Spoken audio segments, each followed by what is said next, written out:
January 18th, 2021. I hope you can hear me over this air conditioning vent that whistles next to me. Great UK article in the Telegraph by Guy Kelly. What Tiger King's Carole Baskin did next. A year on from the hit Netflix show, Carole Baskin's life has changed, and Joe Exotic is in prison. But she's still looking over her shoulder. Unless you were unduly interested in big cat conservation, happened to be the owner-operator of a questionable roadside zoo, or perhaps just ran a tie-dye leopard print blouse wholesaler and wondered who kept buying everything, it's unlikely the name Carole Baskin meant a lot to you this time last year. Well, that's changed. Because if 2020 was a party, first to arrive was coronavirus, second was the global shutdown, and then, just when things were getting going, in burst Netflix series Tiger King, Murder, Mayhem, and Madness. Experts will debate which of these three was most horrifying for years to come. So many people who reach out to me say, "Thank you for getting us through COVID. You got us through this hard time with your crazy life," Baskin says today. You don't realize what that would have been like for me. Watched by 64 million households in its first month, Tiger King, a 7-part docuseries, was utterly insane. Ostensibly, it followed the misadventures of Joseph Maldonado Passage, a.k.a. Joe Exotic, now 57, a mulleted, gunslinging, polygamous former policeman, sometimes politician, occasional country music performer, except that he couldn't sing, and full-time zoo owner in Oklahoma. Joe was the Tiger King, but while he was the protagonist, the focus soon shifted from here and the clear mistreatment of his cats to a feud he had with Baskin, the hippie-ish founder of Big Cat Rescue Sanctuary in Florida. Big Cat Rescue's goal was, and is, to end abuse of big cats in captivity. Exotic was one of the many renegade zoo owners Baskin had trained her sights on. The pair had history, including a legal case in 2011 rather, when Baskin sued Exotic for trademark infringement, resulting in him being ordered to pay her $1 million. But they've never met or even spoken. Still, Exotic's unbridled hatred for his arch-nemesis clearly compelled producers who indulged him at every turn. In one of many online videos, Exotic dressed a blow-up doll as Baskin and shot it in the head. He also repeatedly accused her of having killed her disappeared ex-husband, Don Lewis, even suggesting she may have fed him to her cats. Eventually, he tried to hire a hitman to have Baskin murdered. In 2019, he was convicted of this, along with several animal abuse charges, and is currently serving a 22-year prison sentence. That is, unless he is successful in his appeal to be pardoned by Donald Trump before he leaves office. Exotic's allies have said Trump is the only one who can appreciate Joe's showmanship. Last year, the president said he would look into the matter. At present, Exotic is still waiting for an answer. Baskin, though, came out alive, and almost a year on from the show's release, she's thriving, if a little bruised. Yes, she's trolled by hundreds of people daily. Yes, she's sick of denying murdering her second husband. But she's here, beaming out of my laptop screen. "Hello," she calls out disappointingly. As any Tiger King viewer knows, her catchphrase is, "Hey all you cool cats and kittens." Evidently I am neither cool nor cat nor kitten. So sorry, Guy. Wish I had done that. The 59-year-old is at home in Florida, positioned in front of a white tiger print shawl. The 59-year-old is at home, positioned in front of a white tiger print shawl, dressed exactly as expected in a black top with a big cat on it. Hair down, clunky jewelry, glasses on head, look of gentle defiance on face. The only thing missing is her trademark floral headband. "Right here," she responds, lifting one up. Even by the standard of Baskin's barely believable life, 2020 was a wild year. Tiger King and its attendant fame was one thing, but she is also still running Big Cat Rescue, home to 53 cats, mid-pandemic. On cue, her walkie-talkie interrupts us. She switches it off and says her 40-year-old daughter, Jamie, who works with her, can deal with it. Last month, a volunteer was bitten by a tiger, and she remains in hospital. She's doing well. Her spirits are high. It just underscores how dangerous these animals are, says Baskin. It takes a fraction of a second of you not thinking about something and you could be killed. Public tours of the sanctuary were canceled through 2020, meaning she lost $1 million in expected revenue, a figure she attempted to match by, among other things, appearing on US TV series Dancing with the Stars and joining the app Cameo, on which celebrities record videos for paying fans. So far, she's sent more than 2,700, making over 400,000. A message from Baskin costs $2.99, not all of which she receives, or a 10-minute Zoom call is $9.99. She's loved it, other than the time a prankster asked her to send her regards to Rolf Harris and his best friend Jimmy Savile. It's been a weird dichotomy between walking around the sanctuary and it just being so quiet, and my personal life, she says. After Tiger King, it was like being attacked for selfies by 40 or 50 people a day. But the only bad feedback was from people who couldn't hide behind an email or a phone. Those people would scream obscenities about how they wanted to kill me and kill my family and kill the cats. I'm like, why do you want to kill the cats? If Baskin sounds curiously relaxed about receiving dozens of death threats every day, she is. Though Joe Exotic is in jail, Baskin laughs when I ask about the prospect of his pardoning. That doesn't mean she feels safe.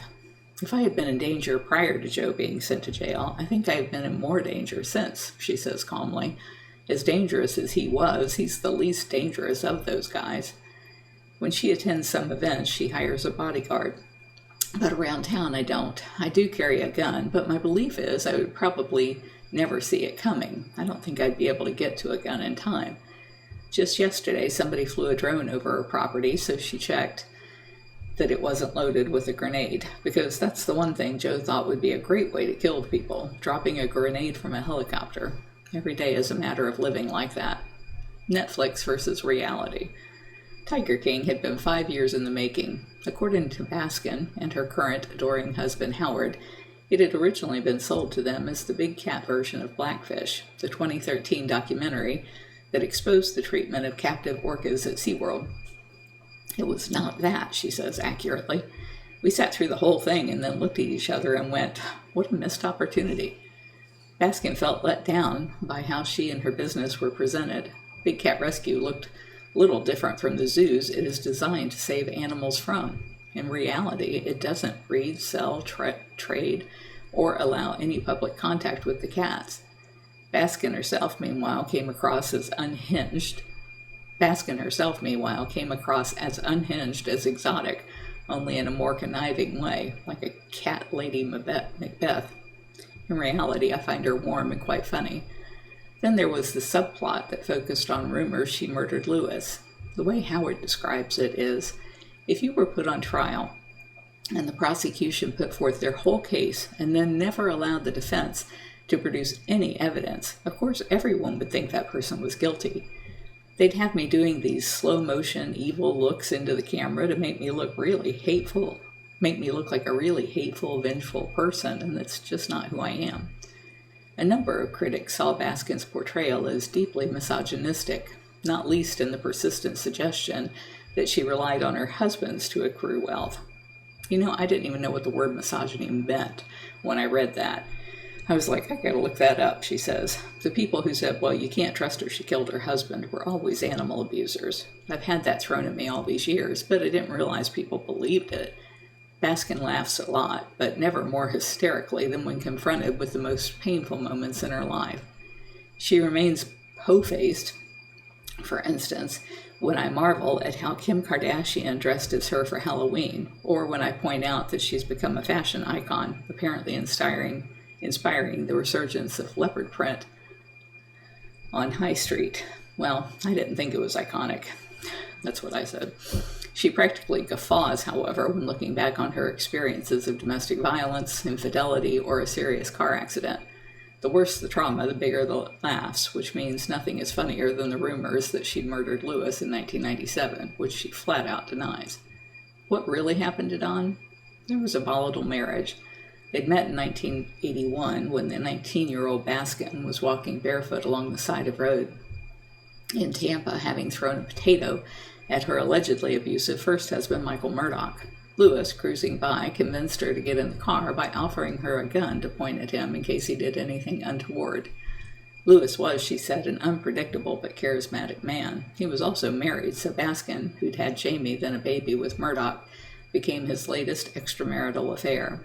They were together for the next decade, on and off, and went into business together, buying and selling houses, before marrying in 1991 and launching Big Cat Rescue the following year. Not that it made him faithful, at all. He sounds like a sex addict. Well, he was, but I had such a strong libido that I thought I was all he needed. Still blows my mind, because we'd be having sex 2 or 3 times a day, and he still had girlfriends on the side, she laughs.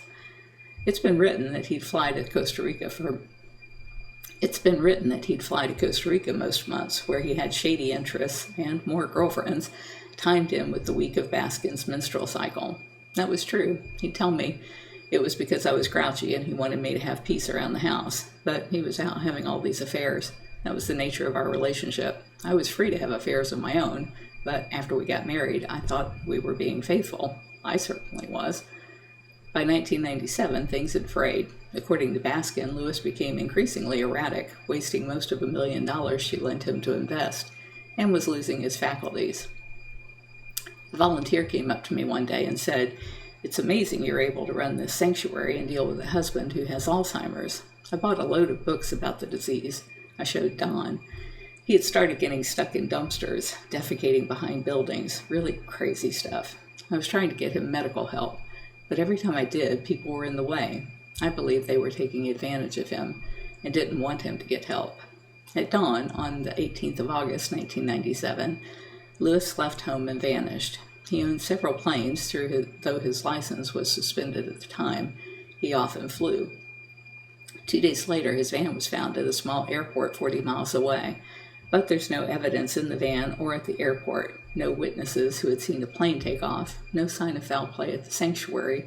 His credit cards hadn't been used, and although 2 of his ocelots have recently been shipped to Costa Rica, there was no sign of him there either.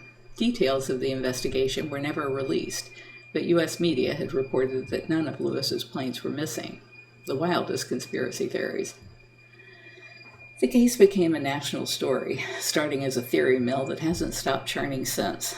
Was Lewis's van placed there by somebody else? Had he flown to Costa Rica and been murdered?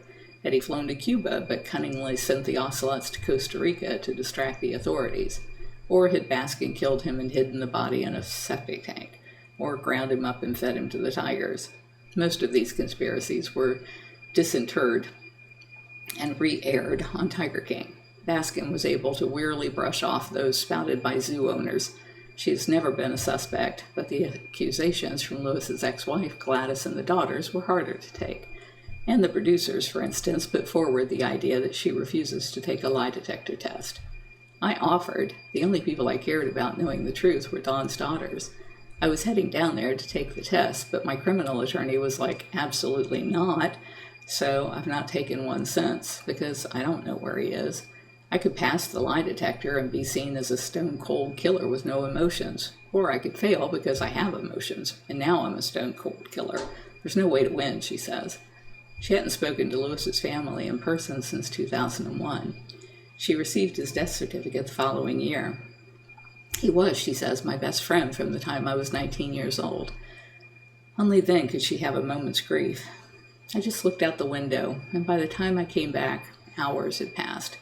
I spent the next 2 days bawling my eyes out. I haven't had a real episode of emotion since then, she says. It's probably the closest I'll get once we find some evidence of remains. Every time there's a hurricane, I think something will wash out of the Gulf that will prove the thing that he was most likely doing at the time was the thing that would end up killing him. She means a plane crash. But what if he didn't die, I wonder? What if a taxi pulls up at your home tomorrow and Lewis gets out looking sheepish? What would you say? I'd want to know where he's been, she says, with a laugh. And, I really believe he was suffering mentally. So if he's alive somewhere, he's probably had no idea who he is. But if that were the case, I would take care of him for the rest of his life. I am happily married, but I always loved Don. And Howard would be okay with that? Oh yeah, he's an angel.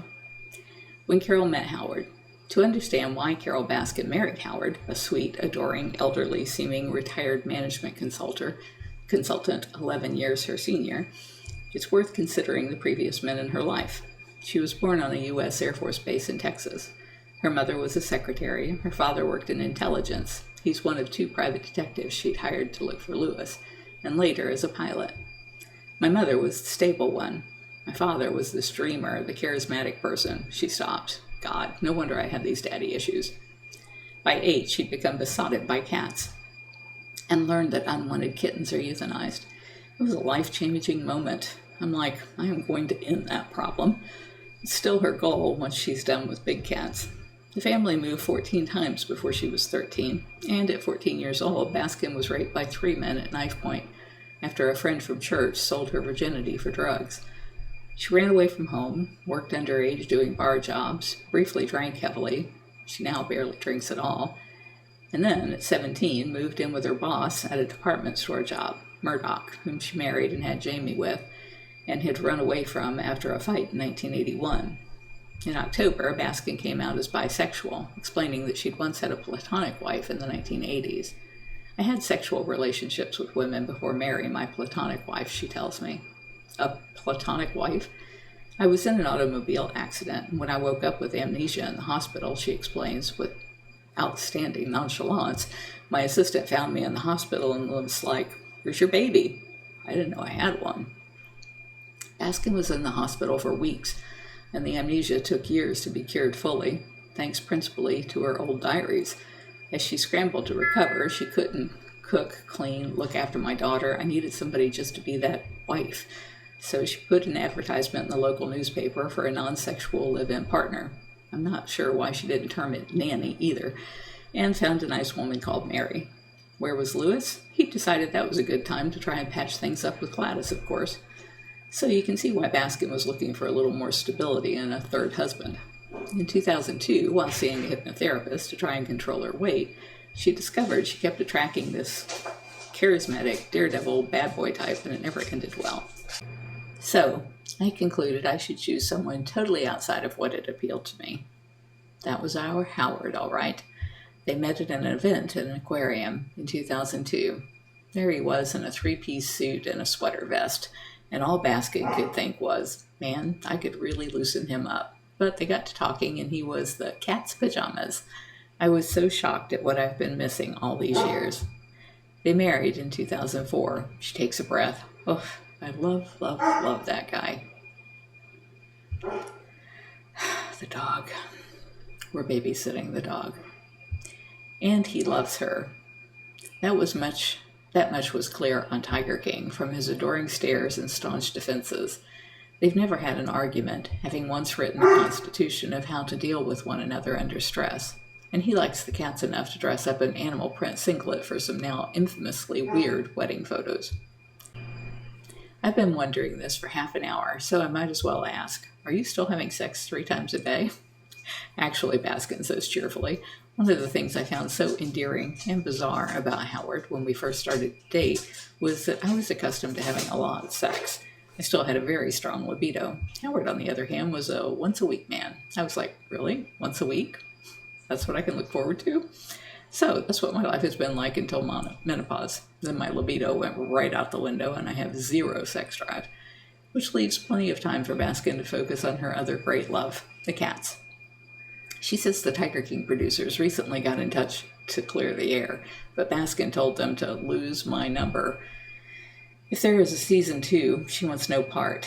Besides, she has her own upcoming reality series on animal cruelty with ITV America, as well as being the subject of a drama based on the hit podcast Joe Exotic. She'll be played by Saturday Night Live star Kate McKinnon, who has previously impersonated Hillary Clinton, Rudy Giuliani, and Theresa May. In any case, Baskin is so close to succeeding in killing off the rest of the private big cat industry in the U.S. that she won't be going anywhere for a while. My daughter and husband would really like it if I did, but unfortunately, I'm not done until I've driven the last nail into the coffin of that industry. And Joe Exotic? One day he might get out, and maybe he'll call Baskin pleading for forgiveness. The Tiger King, humbled at last. I don't have any harsh feelings about him, she says. If he had a true come-to-Jesus moment, then I would be all forgiving. But I don't think change is possible with him.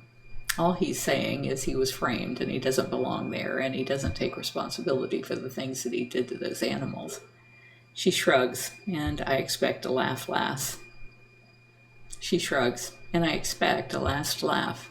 For once it doesn't come. The Hidden Tiger, Big Cat Rescue is available to download now. Half of the rental or purchase fees are donated to Big Cat Rescue.